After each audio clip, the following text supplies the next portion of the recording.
Cameron McLean here from Special Effects Academy, your trading mindset mentor. Also co-creator of the Forex Trader Accelerator program, which is basically what I'm sort of showing you the basics of what we do. We teach people how to be traders rather than just teaching them how to trade a particular system. So what I've sort of shown you this week so far is on Monday, you just very simply looked at the charts, saw a move that we wanted to get into, and then looked at, right, how do we get into that move? So we came up with a set of rules as an entry system, and that was Monday. So we basically come up with the start of the system. Then on Tuesday, we went through the backtesting, and I explained to you why that's important, because backtesting can speed up your mastery. I don't know if you know anything about mastery, but they reckon mastery is 10,000 hours. Now, it doesn't have to be 10,000 hours. It's more of a case of good practice done properly. And that's what backtesting is. If you have a set of written rules when you're doing your backtesting, that makes it so that you're doing good practice, because if you stick to those rules, then you're doing exactly what you should be doing and you're practicing. Your mind doesn't know that it's not real live trading. It just sees you doing the particular task. And it's the same, as I said before, for Tiger Woods and his golf. He says, many times if you read his book, he's taken more swings in his head than he's ever taken on the field. Andre Agassi took more tennis swings and tennis shots in his head than he ever did on the tennis courts. And that's because elite athletes understand the principle that you can get a lot of practice done, and it's called mental rehearsal, but you can get a lot of practice done in your mind. Your brain doesn't know it's not real, so it's all muscle memory, and it's all good practice. So that was the back testing. Now, what we also found on the back testing, sorry, I'll move this down again, is that this little system that we just created on Monday is not too bad. Obviously, I did mention yesterday Euro JPY was a pair that just didn't work at all. So, okay, I won't trade Euro JPY. And there probably are going to be other currency pairs that don't work, because no system will work on every currency pair, or very rarely. And sometimes that's where people can get unstuck, is they find a system that works really well on several currency pairs and then just blindly trade all the currency pairs and can't work out why their really good system is not returning as much as it should. Whereas if they did a journal, which is what we're going to be doing today, then when they do the review of the journal, they can go back and see the results, and then they can see, hold on a minute, if I stop using Euro JPY or I stop trading Euro JPY, my system might work better. So I tested Aussie CAD just because it's the first one on my list, and it actually worked out quite well. Just chose pound USD because I'm British, and that actually worked quite well. So then I tried Euro JPY, that didn't. So I went back to basics. Well, Aussie works and USD works. Try the Aussie USD, and that actually worked out quite well. So on the 30-minute charts, as far back as I could go, which was, I think, till June. So it's a few months of trading. I've got sort of 11 to 12 trades per currency, or maybe 15 on some. We worked out 45 trades with 35 wins and 10 losses, giving me a ratio of 0.78. Now, that was doing the one-to-one that we decided upon on Monday in our rules. So that's where we're at the moment. We've done, I know yesterday we did the routines and checklists, which is obviously what you're seeing here. Let me move myself. I'm a bit smaller up here. So what we've done is on the back testing, just keeping the results. And what I'll do is, as I test another currency pair, I'll just keep adding to this. And if the currency pair works out, then I'll just add it to my checklist. Now, this checklist is based upon the rules that we have, so that it's very easy for me to see where I'm at. Now, obviously, what I would do is have my checklist on my left-hand screen, because I've got two screens, and then I'll have the charts on my right. Now, what this does is, it means that I can be checking the checklist while I'm looking at the charts. Hi Andrea, it's good to see you. Nice to be joining this morning. Thanks for the thumbs up. Keep them coming. Love that. So what we've been doing is, or what I've been doing is, on my checklist, when I go to the charts, I have a look. Where's AuddieCAD at the moment? So let's put the chart up. I'll see if I can get this side by side. He says, just so you can see.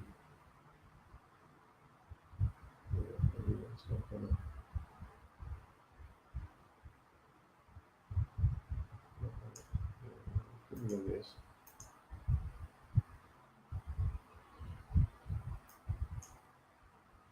Make this a little bit smaller. Right. So we're on AuddieCAD. Go to the end of the charts. So our system is, when we're buying, 50 is above the 100, and we get the extension, we make a high, and that's position 1. So we've got the high, that's position 1. So in the checklist, I'll put position 1. And then we're looking for a low. This is the first low we get, so that becomes position 2. So I mark on the checklist position 2. And then after position 2, if we remember our rules, we're looking for a high that is lower than 1. And then that becomes our 3. We've got 2 to the right after this candle here. That gives us our high. So this becomes position 3. So quite simply, the next time we look at the charts, we know we're looking for 4. 4 needs to be lower than 2. So when you come to look at the charts, you quickly look and go, right, I'm looking for 4. Have we got it? No, move on. So again, when we come to the checklist, right, the last time we looked at the charts, we had position 1 and we had position 2. We just have a little bit further along. We also know that we're looking for a buy. So then we go to Aussie USD, once we get to the end of the charts. So we've got our 1. Obviously this was a 1, then this was a 2. That took out the high, so that became a 1. This was a 2. That took out the high. So now this is a 1, and this is our first low. That candle and that candle gives us our low, so we're now at number 2.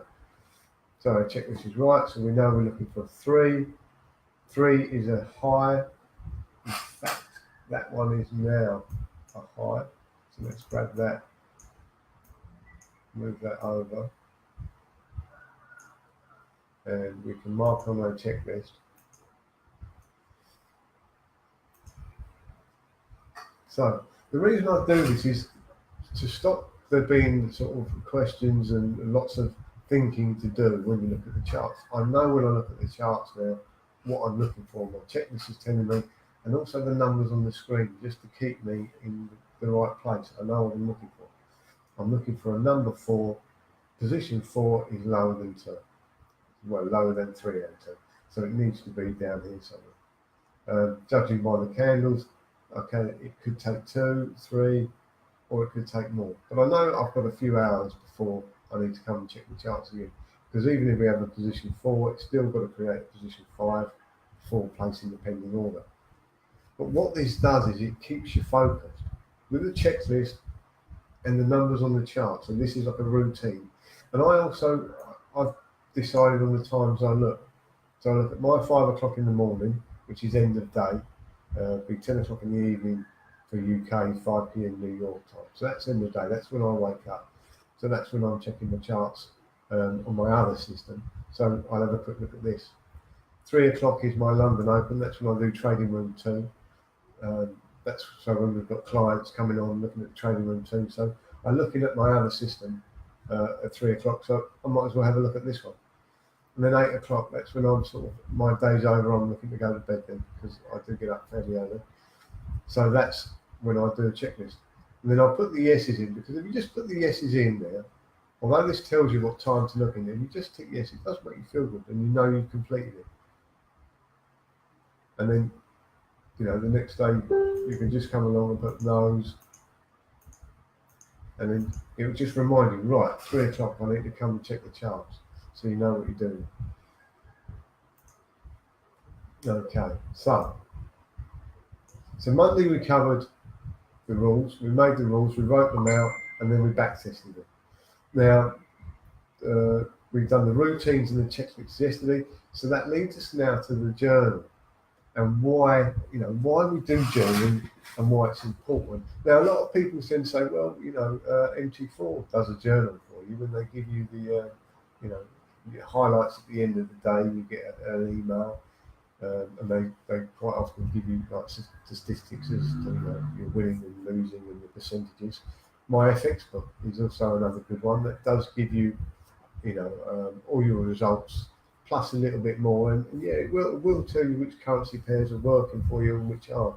But there is a couple of things that you want to get into the hang of writing it out for yourself, because when you come to do the review, you're going to have a bit more information. When you tend to review either the MT4 account just on the details or my FX book, you tend to just look over it and go, yeah, we're doing all right, or yeah, I'm not doing so well. But you don't dive in and have a look to check to see if you're making mistakes or not. And that's why I do the journal, because when I started to understand this and I started to implement this, that's when I really realised that it was me that was at fault, not the systems I was trying to trade. All the trading systems that I'd been previously, because I thought they didn't work, there was a scam, somebody sold me something that doesn't work. They must be lying. How do they get it to work? The reason I found is it was me making the mistakes. And it wasn't until I started to review the information on my journal that's when I realised it. So that's the importance of a journal. That's why I tell everyone, do a journal and try and get as much detail on there as possible. Because when it's the review, I mean, let's face it, a journal's pointless unless you do the review. And at the end of the month, if you go and review what you've done, that's when you're going to get your bonuses. That's when you're going to get the details. That's when you're going to get the aha moments. It's because you'll see then, have you been making mistakes? Are there things that you can change and implement to give you better results?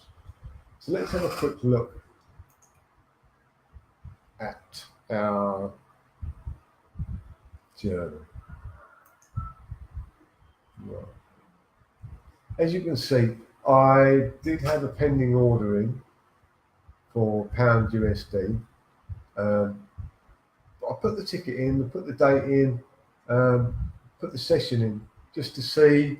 I mean, obviously that's the session that I put the pending order in. When the trade goes live, then I'll change the session and the date to correspond with when it actually went live. But I leave this in as a pending order so that I can go back and have a look, just to make sure that was it correct anyway. Was it something that I should have been putting a pending order on?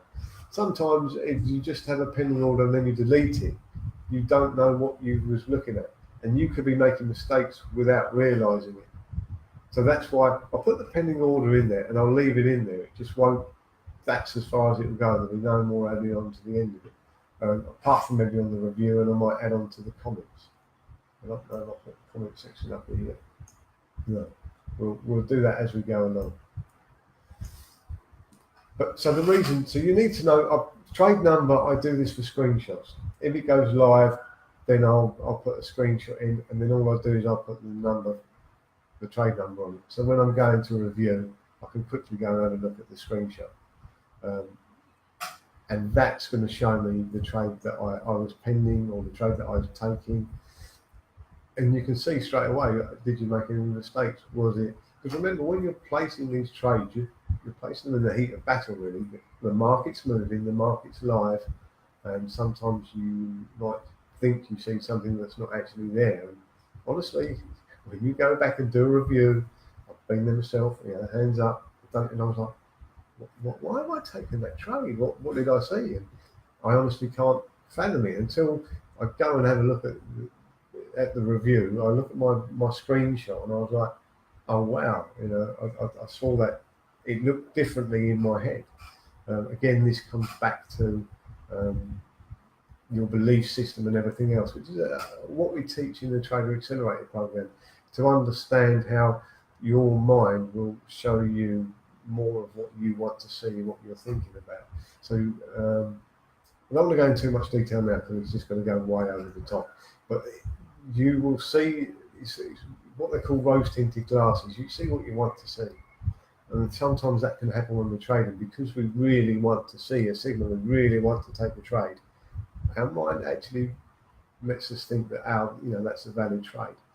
So what happens is when we go back and look at the journal and do the review, we can see, right, we need to be mindful of this going forward. This is happening. We have to untrain ourselves to stop doing that. And that's obviously what we cover in the Accelerator program. Ticket number. Again, this is just, sometimes you'll have queries, you might have problems, stopped out too early, or, maybe you're disagreeing with the broker about the spread. So it's always good to have a ticket number so that when you're reviewing, you are just checking that everything went well. And if you need to have a moment up to your broker or ask a question, then you can just revert to the ticket number rather than just scrolling through all the trades in their information. You've got it here, easy to see. Just having a quick sip of water. So that's why I put the ticket number in. It's just ease of use. More often than not, you're never going to use it, but it's there should you need to. Date's quite handy to have, and I will change this when it goes live. If it takes a day for it to, like it goes into a new day, I will change this so that I know what day the trade went live.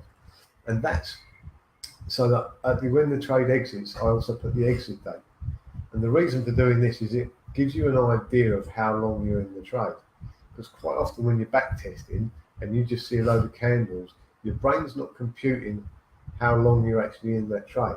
So that when you're sitting and waiting for a signal, or you're sitting and waiting for something to happen, you're like, God, it seems like hours and days and nothing's happened, and maybe this trade's not working.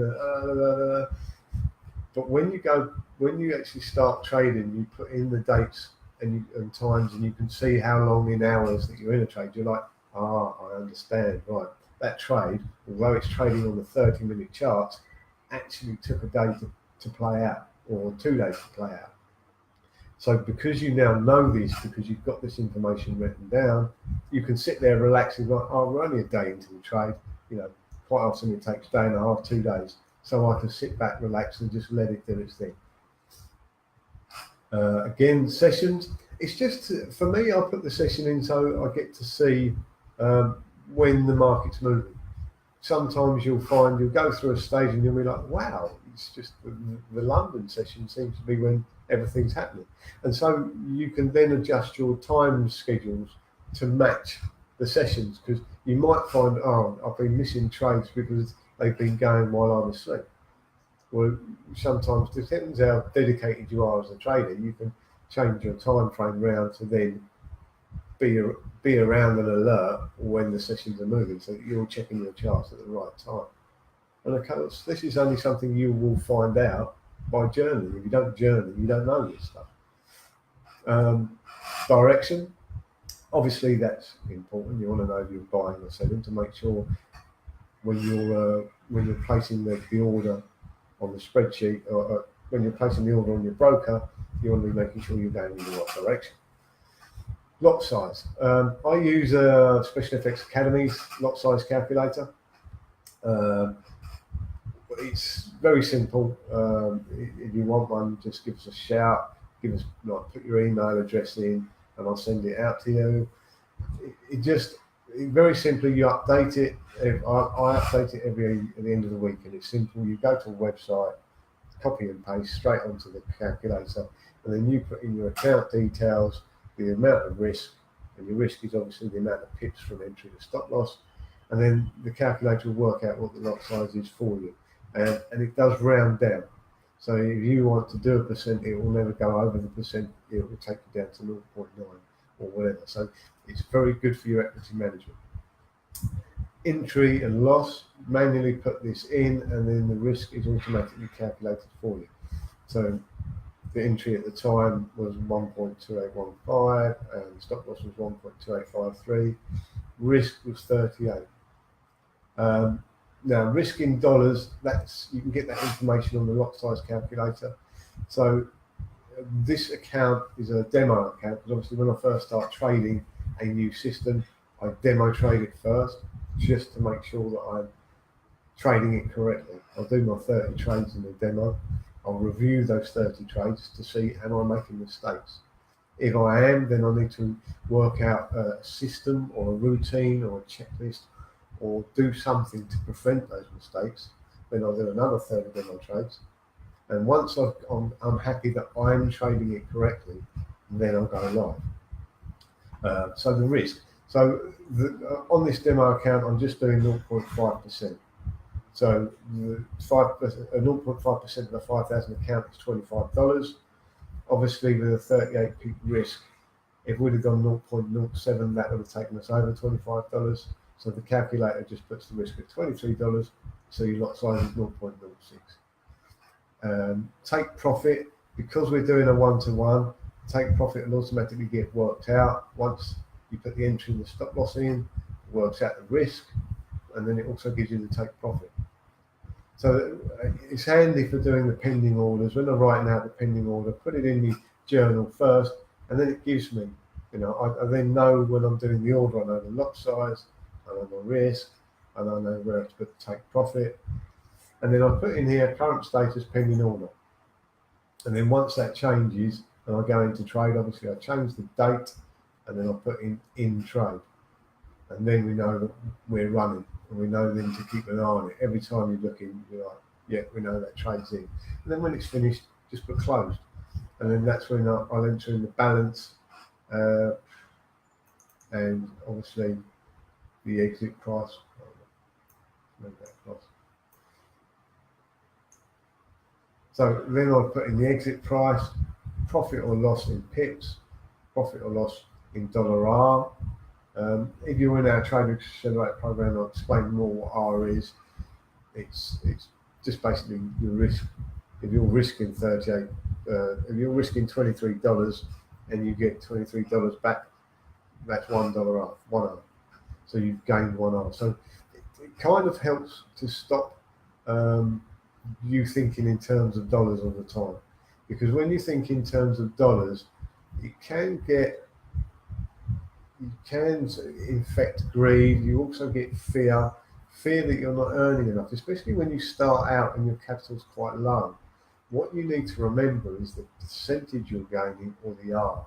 I work in R. I know what sort of R I want every year, and what that means is if my R is 1% every year, I'm looking for sort of 50 to whatever percentage. So I'm looking for 50 R, because I know that if my account is then $10,000 or £10,000 or 20,000, you know what I mean? It's how much you're increasing the account size by, and it's how big your capital is how much you earn. A lot of the problems traders have when they first start out is you've got a small capital and you're trying to grow it, so you're thinking, oh, I've got to earn 50% a week. One, that's very stressful. Two, you're not going to do it.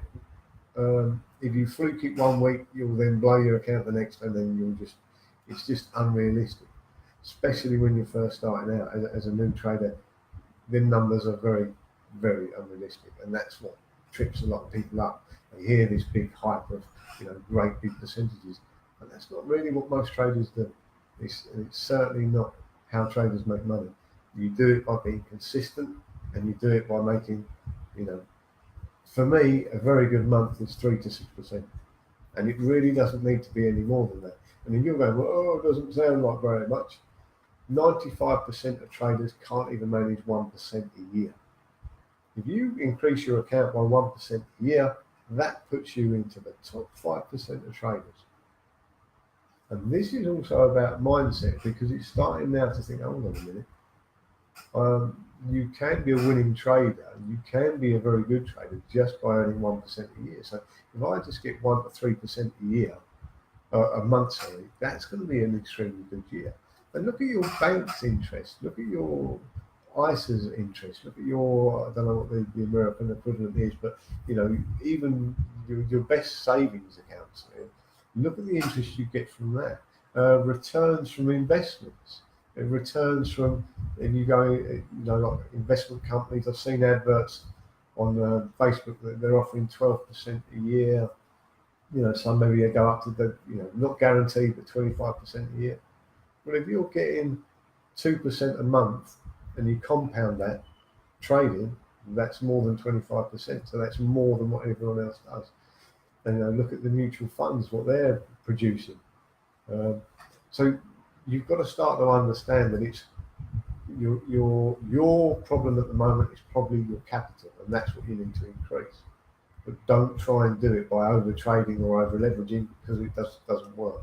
Yes, you'll see someone on the internet that managed it, and some people do. But what you'll find is keep an eye on that name and that face and see how many years they're going for, because I'll guarantee you they're not around in the long term, because it's not sustainable. Anyway, going off track there a bit. So you've got your exit price, your profit and loss in pips, profit and loss in R, profit and loss in dollars. Put your swap in. What is that pending order come on here? What have I done? I'm not sure what's going on there. There we go. So then put your swap in, and then what the balance is after the trade. Obviously, with your profit and loss in dollars plus your swap gives you a balance, so you know where you're at. Put the exit date, and then put the hours in the trade. Or if you're using a long-term system, put days in the trade. That will just help you understand how long you're in the trade for, and it helps your mind not to panic, because when you're backtesting and looking at charts, you tend to forget sometimes those candles are daily candles, or those candles are hourly candles. So you can have quite a sort of a long-term retracement pattern of 4 or 5 days. So what that means is for us on our 30-minute charts, even though we're looking for a retracement pattern on those charts, it can still take a day or two for that retracement pattern to play out. So don't be panicking about, when's this going to play out? When am I going to get my trade? It will happen. It just takes time. Remember, the back testing I did was over June, July, August, September, October, 5 months, and it was 12 trades over 5 months. So you're only going to get a couple of trades a month. So that's why obviously we need to start doing more back testing and adding more currency pairs to give you more options. But that's another story, and that's what we'll continue to do. Well, I'm going to continue to do it in the trading room, to be honest, because I was quite pleased with the results we're getting. And then you've got the hours in trade. So then really all you need at the end here is comments. And I also put screenshots just to remind myself to take it, and I'll put a yes or no on there. Comments, you want to put as much information as you can. Now, you can share this between comments, screenshots, or there's even an app you can get for Google Chrome called Loom, and you can record the screen. So you've got to find a method that's better for you. And in comments, you can just link it to the Loom page, but you want to record what you're seeing, why you're taking the trade, how you feel about it. Record everything, because literally when you come to do the review, sometimes you can say, I've got a gut feeling about this. I mean, I think I told this story before, but I used to have a gut feeling about a trade. Turned out that it was wrong. And then when I tested my gut feeling, it was wrong.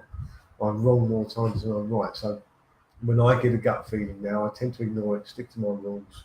But I'll still write it down, because you never know, over time or whatever, things change. And it's probably that I'm not understanding my gut feeling. I'm not, because I've never listened to it very much.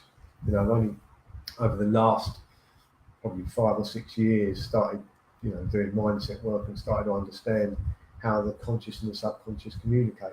So I still do it, because at some point I do believe that I will get better with my gut instinct. Because mastery, time, and evolution, and whatever else, it will become something that I can trust more. So I still make a note of my feelings, my gut feeling, so that I can say, right, I was right about that one. No, I was wrong about that one. Excuse me, something stuck in the teeth. That's been breakfast. Didn't really want to know that, but I'll tell you anyway. So it's a case of as much information as you can get. And again, this is no use to you unless you review it. That's the important part. You've got to journal, and at the end of the month, review it. And that's when you'll find out all the little snippets, all your little tricks. Because you might, when you're doing the review, you might see certain patterns pop up more often than not. And there might be a certain pattern that maybe does a bigger push on the market, in the market than other patterns. Yes, we're looking for a head and shoulders on this, but we might see something else while we're doing this trade.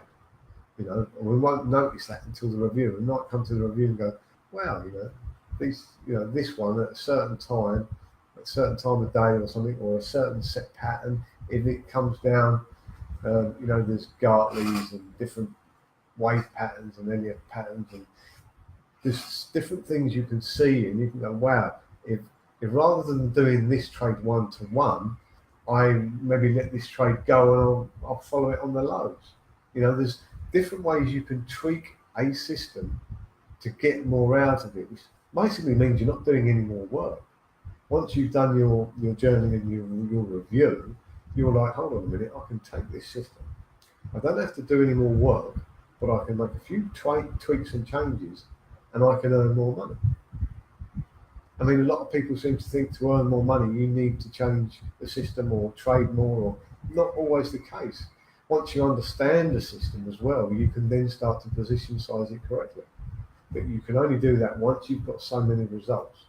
And that's something we'll look into, in the future. Hi, Bear. Thanks for joining. Hi, Thal. Thanks for joining. So that's the journal, and that's why I do it, and that's why I try and put as much detail in it as possible. Because you never know the pearls, the bits of wisdom you'll get when you do the review. So honestly, in your comments, or write it on your screenshots, or do a loom, put as much information in there as possible. Sometimes you could be like fearful. I'm taking this trade because Callum's told me I've got to follow my system and take every trade, but I feel this or I feel that. And then when you start to do the review, you can be laughing back, going, wow, Callum was right. I made money at the end of the month by taking every trade, even though I was fearful and didn't think it was going to work. But this is all stuff you can only gain by doing the journal. So, Monday, we created rules. Tuesday, we've done a back test. Wednesday, I've shown you how to create routines and checklists. And today, we've done journaling. So, tomorrow, I will do a Q&A on everything and anything that we've covered this week. If you can't make it, just send me an email, message me on Facebook. Tell me, write the question that you want me to answer, and I'll answer it live tomorrow. If you can join me, that would be great, because obviously sitting by myself answering your own questions isn't as good as it could be. Sometimes when you've been trading a while, you forget the sort of questions that might be popping up into people's minds. So obviously I need you to tell me what the questions are, and then I can help you out. But I can't help you if you don't ask questions. So hopefully I'll see you all tomorrow, and thanks very much for joining. Have a great day, or evening, or sleep, whatever you may be doing.